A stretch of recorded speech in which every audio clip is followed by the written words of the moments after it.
तलवारों पे सरवार दिए, अंगारों में जिस्म जलाया है, तब जाके कहीं हमने सर पे ये केसरी रंग सजाया है।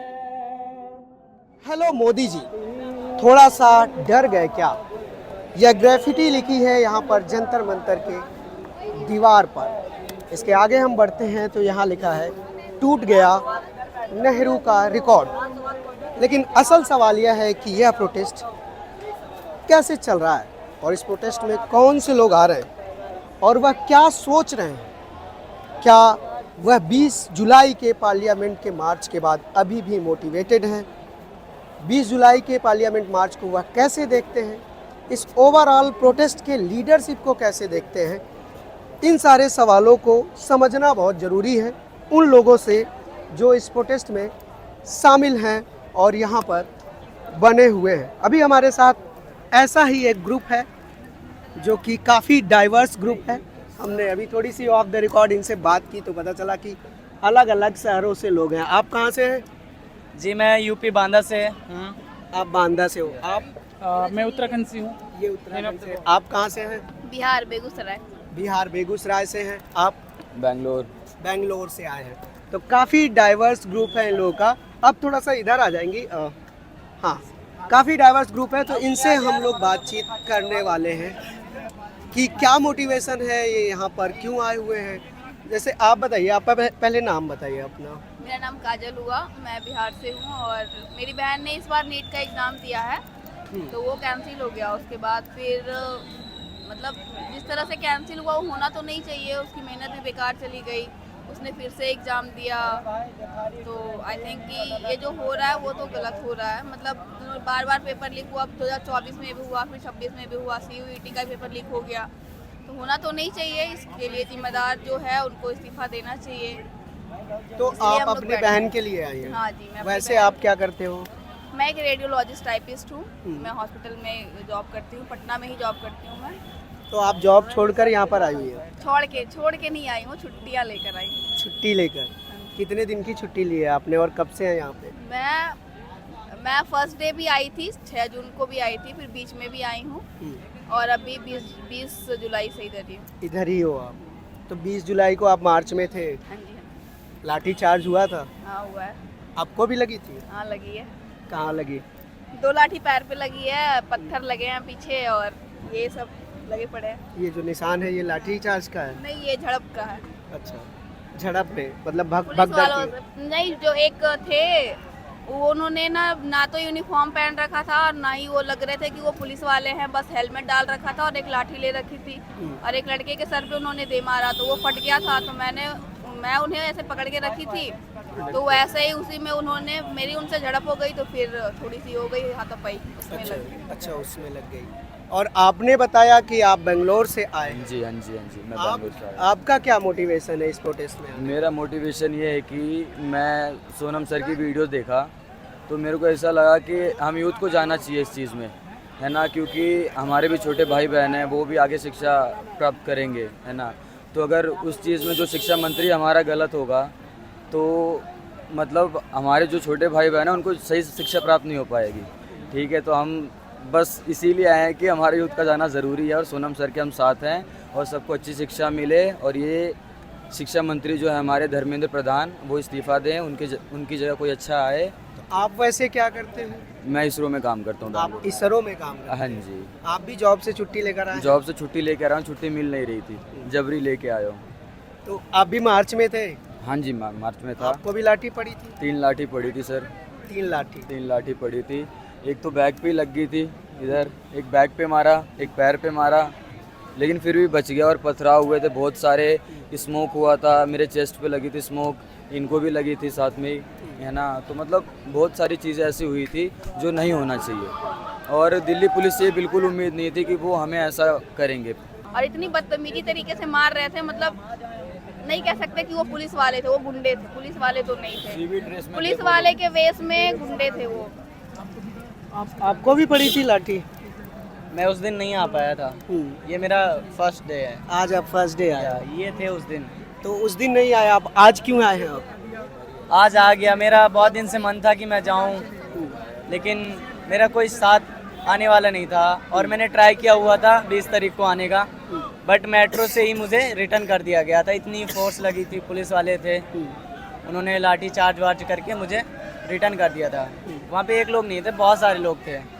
आने में जाने में इतनी भीड़ थी, तो जिसकी वजह से पूरा बंद कर रहे थे वो लोग, एग्ज़िट भी बंद कर रहे थे और एंट्री भी बंद कर रहे थे। तो इसी वजह से मैं उस दिन नहीं आ पाया, तो आज मैं आया हूँ, अकेले आया हूँ मैं। आप कहाँ से आए? आप उत्तराखंड से आए हैं ना? जी, मैं उत्तराखंड से हूँ। ऑलरेडी मैं काफ़ी साल से दिल्ली में ही हूँ और ऑलरेडी मैं सोशल वर्क कर रहा हूँ और मैं 15-16 तारीख से एवरीडे आ रहा हूँ यहाँ पे और 20 तारीख को मैं दिन में आया था, पूरा नाइट रुका था और 21 तारीख को भी मैं पूरा डे में था और फिर नाइट में भी था मैं। आपका इस प्रोटेस्ट में आने का क्या मोटिवेशन है? मैं भी एक शिक्षक रह चुका हूँ और अभी मैं मॉडलिंग कर रहा हूँ और ऊपर से मैं बच्चों को पढ़ाता हूँ, उनके साथ वर्क करता हूँ। मुझे भी पता है कि शिक्षा हमारे लिए क्या इम्पोर्टेंट है, हमारा जरिया ही शिक्षा है। अगर हमें एजुकेशन नहीं मिलेगी तो हम कुछ भी नहीं कर पाएंगे। जो देश में बड़े बड़े मुद्दे आ रहे हैं, अपने अधिकारों के लिए लड़ रहे हैं, हमारे युवाओं को पता है कि एजुकेशन क्या इम्पोर्टेंट है। तभी विभिन्न राज्यों से, अलग अलग कोनों से सारे युवा यहाँ बैठे हैं, कितने दिनों से बैठे हैं, भूख हड़ताल में बैठे हैं और कंधे से कंधे मिलाकर एक दूसरे का सपोर्ट कर रहे हैं। देखो कितना क्लीन कर रहे हैं पूरी जगह को, खाना देना, वॉलंटियरिंग करना, बहुत सारा करना। से आप मीडिया से आए हो, आप भी कितना सपोर्ट कर रहे हैं, तो यही एजुकेशन की पहचान है। अच्छा, एक सवाल जो उठ रहा है कि अगर आप लोग टीवी देखते होंगे तो आपको पता है, एक सवाल ये उठाया जा रहा है कि भाई आंदोलन तो नीट के लिए हुआ था, फिर ये अलग अलग तरह के बच्चे क्यों आ गए, नीट वाले कम दिख रहे हैं, है ना? तो वही जो 21 चिल्ड्रन मर गए थे उस टाइम पे उन्होंने हमारे युवाओं का यही मांग है कि जो धर्मेंद्र प्रधान अपना इस्तीफा थे, जो शिक्षा मंत्री हैं, वो अपना तबादला करें, उनको बदला जाए। तो तब से उसी मांग को लेके बैठे हैं युवा, अभी तक उनका कोई तबादला नहीं हुआ है। ऊपर से जो मोदी सरकार है वो कुछ कर नहीं रही है, ऊपर से बच्चों को डंडे पड़वा दिए 20 तारीख को। बच्चों ने कितना पीसफुली प्रोटेक्शन किया था कि हम शांति से करेंगे। चाहते तो इन युवा, इतने सारे युवा आए थे, 8-10 लाख युवा आए थे, चाहते तो कुछ भी कर सकते थे। उन्होंने पीसफुली डंडे खाए और अभी भी सह रहे हैं बच्चे। अच्छा, पुलिस ने जो बोला, उन्होंने ये बोला कि जो भी लाठी चार्ज हुआ या टीयर गैस का इस्तेमाल किया गया, वो सिचुएशन को कंट्रोल करने के लिए और पीस को मेंटेन करने के लिए किया गया है। ये गलत चीज़ है, ये गलत बात है। इतने लोग थे, 20 दिन 25 दिन से बैठे हैं, उन्होंने इतना दिन तक कुछ नहीं किया, इतने दिन रात यहीं पे सब पड़े रहे, उन्होंने किसी को एक चोट तक नहीं पहुंचाया। और 20 तारीख को वो ऐसा क्या कर देते कि उन्हें पीसफुली प्रोटेस्ट को मेंटेन करने के लिए लाठी चार्ज और टीयर गैस का उपयोग करना पड़ा। ये गलत बात है। ये उन लोग को, हम लोग पे ब्लेम डाल रहे हैं कि स्टूडेंट्स ने किया, स्टूडेंट्स ने कुछ नहीं किया। वो पीसफुली अपना मार्च निकालना चाह रहे थे, मार्च निकालते, अपना संसद तक, ये हमारा अधिकार बनता है, हम अपना पीसफुली मार्च निकालते, संसद तक जाते, अपनी बात रखते। बट उन्होंने पहले तो परमिशन नहीं दिया। हमें तो ये समझ में नहीं आया कि तुम परमिशन देने वाले होते कौन हो। हमें ये हमारा राइट है कि हम कहीं भी जाके अपनी आवाज़ रख सकते हैं और संसद हमारा राइट है। हम वहाँ जाके अपनी आवाज़ नहीं रखें, अगर तुम यहाँ से नहीं सुन रहे हो तो हम वहीं जाके बोलेंगे ना। आपको क्या लगता है कि पुलिस जो आर्गुमेंट दे रही है कि पीस मेंटेन करने के लिए किया गया, मेंटेन करने के लिए कुछ भी नहीं किया गया, ये उनका मोटिव पता नहीं क्या था, भगवान जाने, वो लोग जाने, है ना। बस इतना है कि स्टूडेंट के साथ बहुत गलत किया उन्होंने। और जितने पुलिस वाले थे, किसी का कुछ भी ना बैच था, है ना, नाम वगैरह कुछ भी नहीं लिखा था और सिविल ड्रेस में आए थे। उन लोगों का कोई हक नहीं बनता है लाठी चार्ज करने का स्टूडेंट्स के ऊपर। जो हक है उनका, वो अपना हक मांगने के लिए आए थे, वो भी बिल्कुल शांति से आए थे, लेकिन उन लोगों ने उस शांति को बिल्कुल रद्द कर दिया। अच्छा, ठीक है, वो लाठी डंडे बरसा के ये भी तुम गलत कर अगर दिया। ठीक है, अगर तुम्हारा कहना है कि तुमने शांति को बनाए रखने के लिए लाठी चार्ज करा, तो भाई तुम लाठी चार्ज करते, लोगों के पैरों पे मारते, डराते उन्हें, तुम लाठी चार्ज जमीन पे करते ताकि वो डर के भागते। तुम अपना अग्रेशन मोड दिखा रहे हो, तुम दांत पीस के अपने पूरे शरीर का बल लगा के तुम स्टूडेंट्स को मार रहे हो, उनके कपड़े फाड़ रहे हो, सर फाड़ रहे हो। तुम दौड़ा रहे हो स्टूडेंट्स को, ये हाथ पैर तुमने उनका तोड़ा, एक बंद ऐसा ही नहीं, जिस लाठी से वो मार रहे थे ना उसमें कीले थी, कीले। अच्छा एक बात बताओ मुझे, जब आप लोग ये मार्च स्टार्ट हुआ तो क्या आपने ये फील किया कि जो क्राउड है किधर जाना है किधर नहीं जाना है, एक डायरेक्शनलेस, एक क्लूलेस हो गए थे लोग? बहुत ज़्यादा हो गए थे। पहले तो अपना डायरेक्शन था सीधा पार्लियामेंट तक का, ठीक है, लेकिन बीच में उन्होंने रद्द कर दिया। और पहले तो डराया धमकाया हमें, जब उन्होंने एकदम अचानक से हमला किया हमारे ऊपर, लाठी बरसाना स्टार्ट किया, तब बच्चों को समझ में नहीं आया कि हम जाएं किधर, और एक के ऊपर एक ऐसे चढ़ते गए। अब हम लोग मतलब पीछे खिसकते चले गए क्योंकि हमारे पास कुछ था नहीं, और डायरेक्शन भटक गए कि हमें कहाँ जाना है कहाँ नहीं जाना है, किसी को नहीं, बस सबको अपने जान की पड़ी थी, जान बचा रहे थे सारे, अपने भाग रहे थे। और डायरेक्शन सीधा हमारा पार्लियामेंट तक का ही था। उसके बाद जैसे लाठी चार्ज हुई, हमें संसद जाना है, सब इधर-उधर भड़काने वाले पुलिस वाले ही थे, क्योंकि उन्होंने ऐसा माहौल बना दिया कि यूथ को समझ ही नहीं आ रहा कि करना क्या है। तुम चारों तरफ से घेर के रखे हो, तुम बीच में सारे बंदे पड़े हैं, तुम उसे इधर से मार रहे हो उधर से मार रहे हो।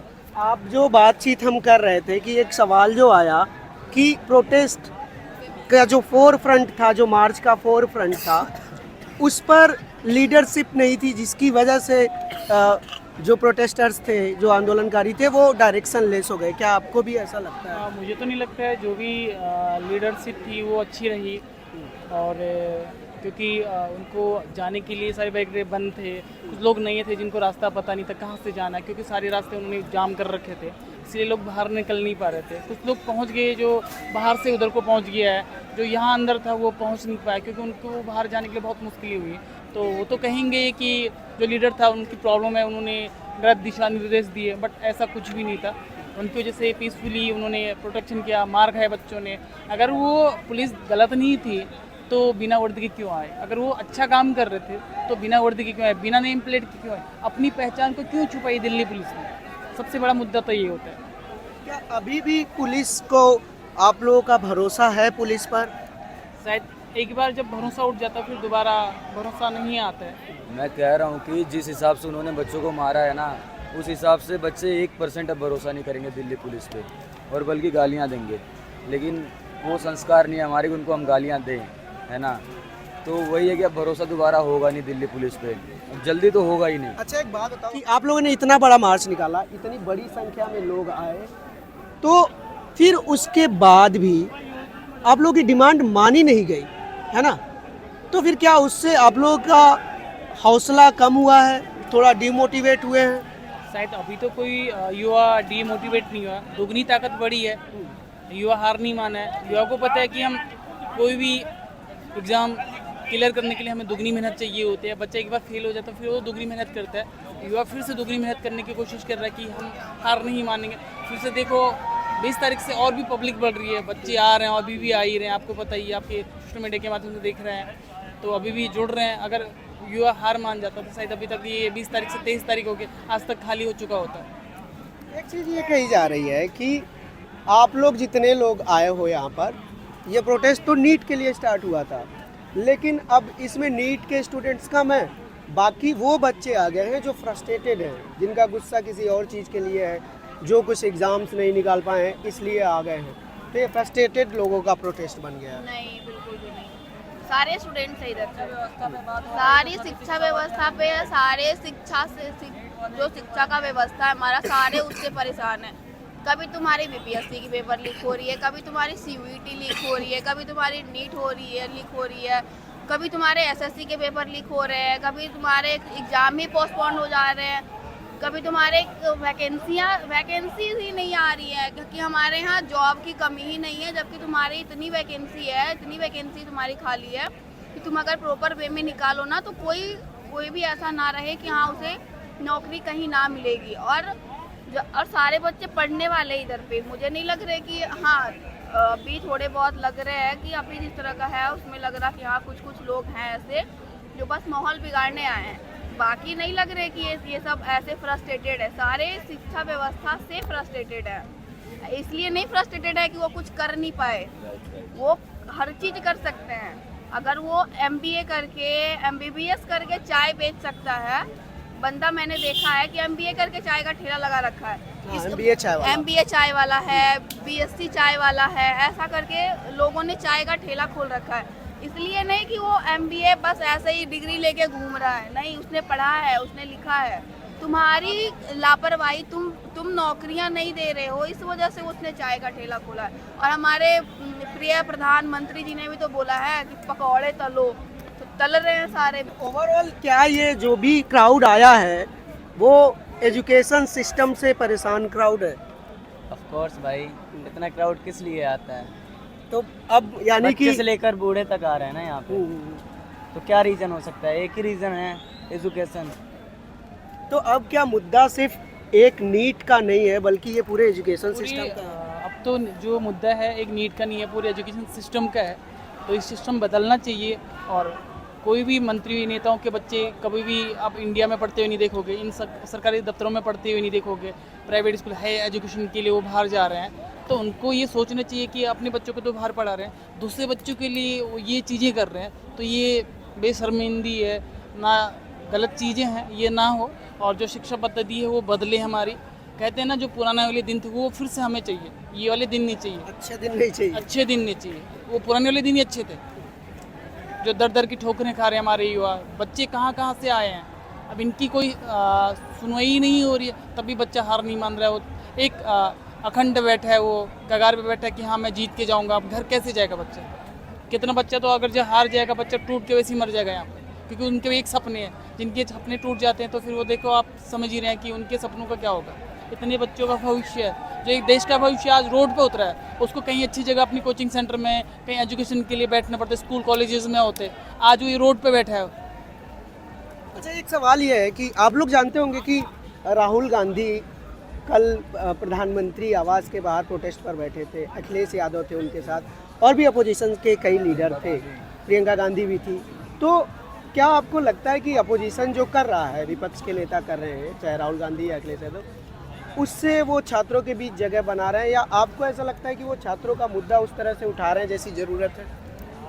उस तरह तो नहीं उठा रहे हैं जैसे ज़रूरत है, क्योंकि अगर उठाना रहता तो वो लोग स्टार्टिंग से ही आ जाते। ठीक है, वो अभी आए हैं, वो कुछ अपने फ़ायदे के लिए आए हैं। थोड़ी हिम्मत तो मिली है कि चलो हमारे सपोर्ट में खड़े हुए, लेकिन लेट में खड़े हुए।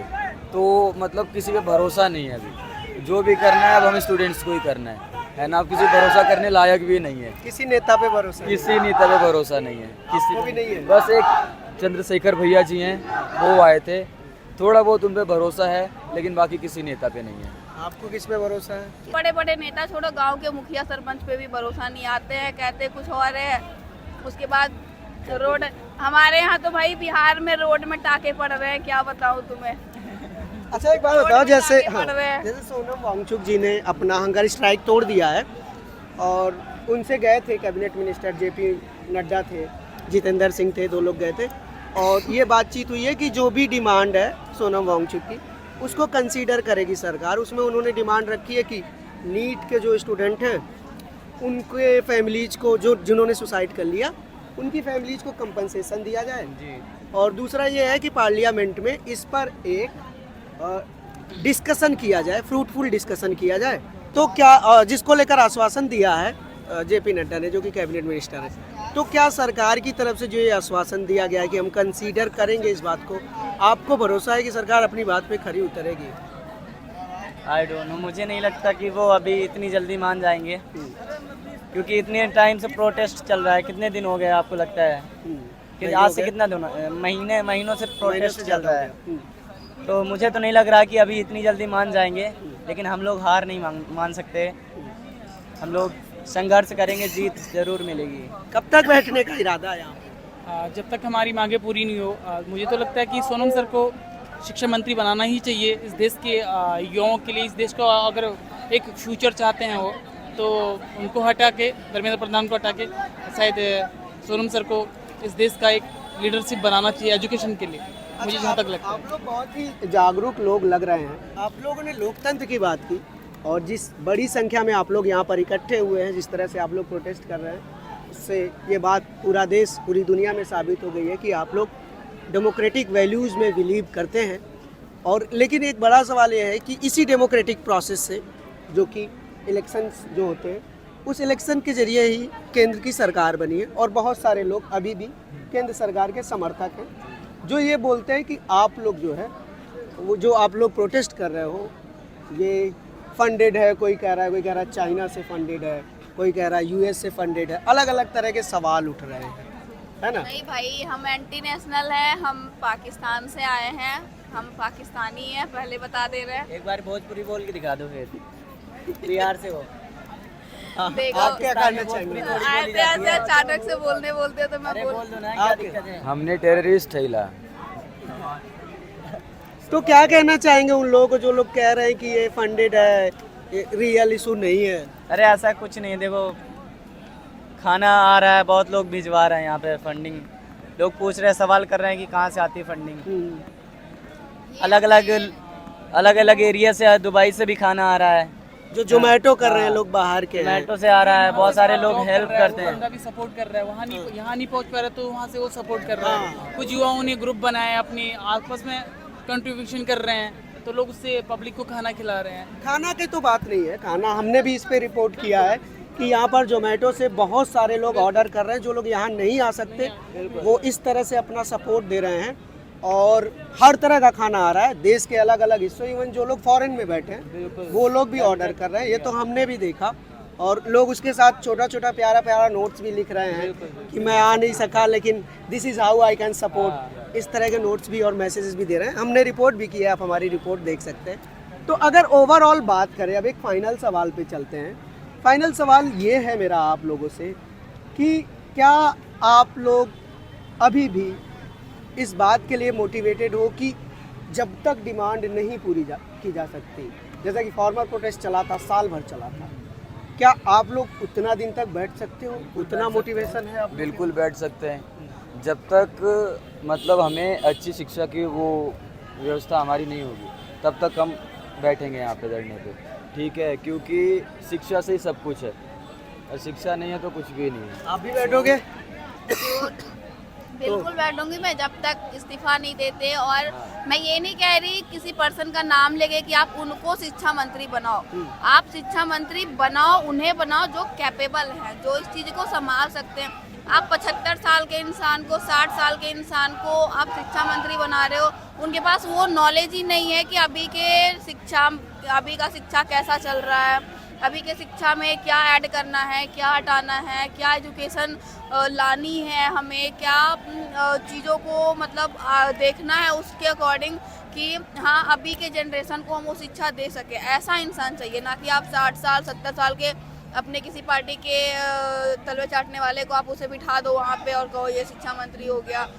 ये तरीका नहीं है कि आप किसी को आप हमें सरकारी नौकरी जब आप दे रहे हो ना, तो आप रेलवे ट्रैक पे जो बाथरूम साफ करते हैं, जो गिट्टियाँ उठाते हैं, उनकी आप परीक्षा ले रहे हो हैं। और आप कैबिनेट में बैठे हो, पार्लियामेंट में बैठे हो, बड़े बड़े पद पे बैठे हो और आप बस ऐसे ही उठ के आ रहे हो, हाँ मैं उठ गया इस पद पे, मुझे वोट दे दो, मैं ये कर दूंगा वो कर दूंगा। जनता बेवकूफ़ तुम्हें वोट दे देती है। तो मेरा कहना है कि सबसे पहले तो एग्ज़ाम उन लोगों के लिए भी होना चाहिए जो चुन के आ रहे हैं। आप कह रहे हो कि जो मिनिस्टर बनाया जाए उसका एक क्वालिफिकेशन चेक किया जाए? उनका क्वालिफिकेशन हो। बिना अनपढ़ गवार चाय बेचने वाले, पकौड़े बेचने वाले को हम नेता नहीं बना सकते, हम तो नहीं बना सकते भाई। मेन हमारा ये टारगेट है, we want a capable and education minister, है ना, for our better education.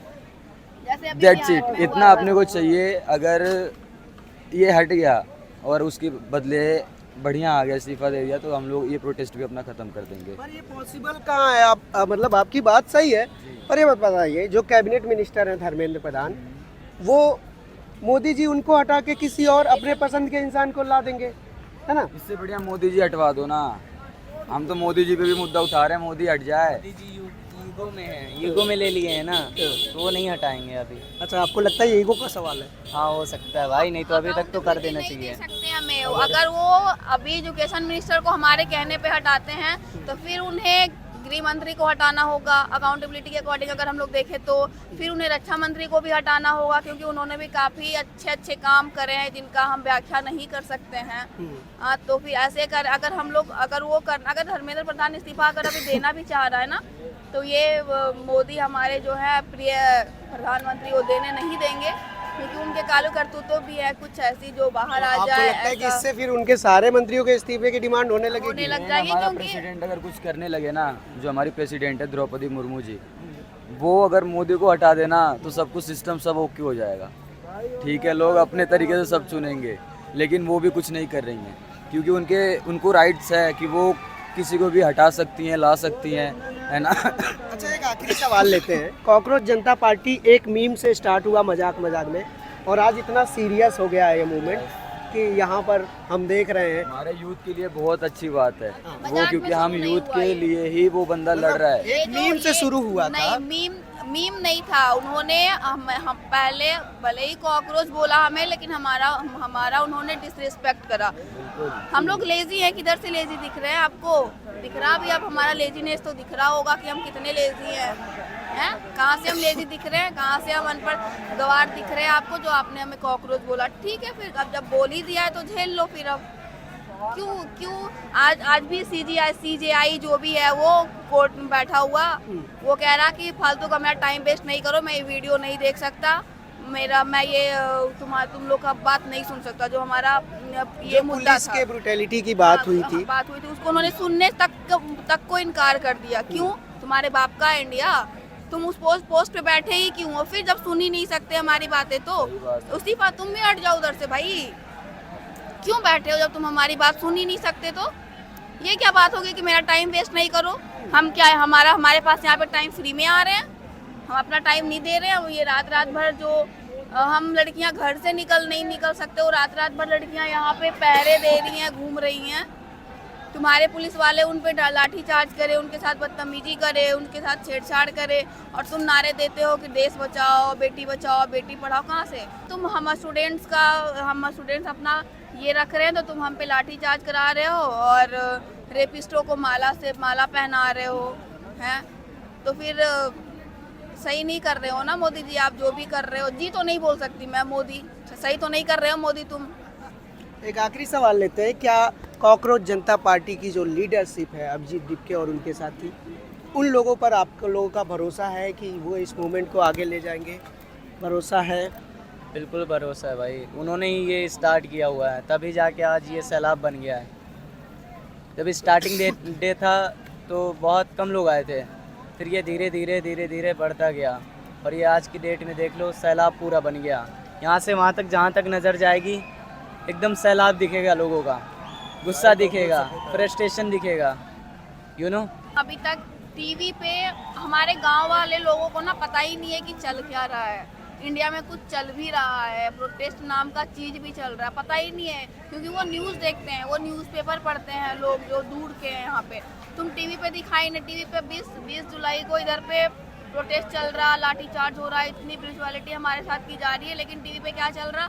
Pakistan कैसे अपना हवाई जहाज छोड़ रहा है, कैसे वर्ल्ड वार हो रहा है। भाई तुमने मीडिया वालों तक को नहीं छोड़ा, और मीडिया वाले तो बेशरम खैर हैं ही, क्या ही कह सकते हैं उनके बारे में, बिक चुके हैं सारे। आंदोलन को मीडिया नहीं कवर कर रहा अच्छे से। एक भी वीडियो आप देख लो टीवी उठा के कि उन्होंने कौन सी वीडियो दिखाई हो या फिर कौन सा बात बताया हो। उल्टा उन्होंने, मैं कल देख रही थी, उन्होंने ये दिखाया है कि कैसे स्टूडेंट्स ये पुलिस वाले को मार रहे हैं, कैसे स्टूडेंट्स पथराव कर रहे हैं।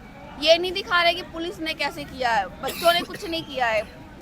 एक भी स्टूडेंट्स ने, इवन उतना मारने के बाद भी वो ना पुलिस वाले को खाना पूछ रहे हैं, पानी पूछ रहे हैं, तालियां बजा रहे हैं। बच्चे मार खा रहे हैं फिर भी उनके पैर पड़ रहे हैं। ऐसे स्टूडेंट्स हैं हमारे इधर, सारे ऐसे ही हैं। उसके बाद तुम उन्हें ब्लेम कर रहे हो, तो अब तो ये तुम्हारी ये गलती के फिराक में है, अब तुम्हारे ये गलती के फिराक में है दिल्ली पुलिस।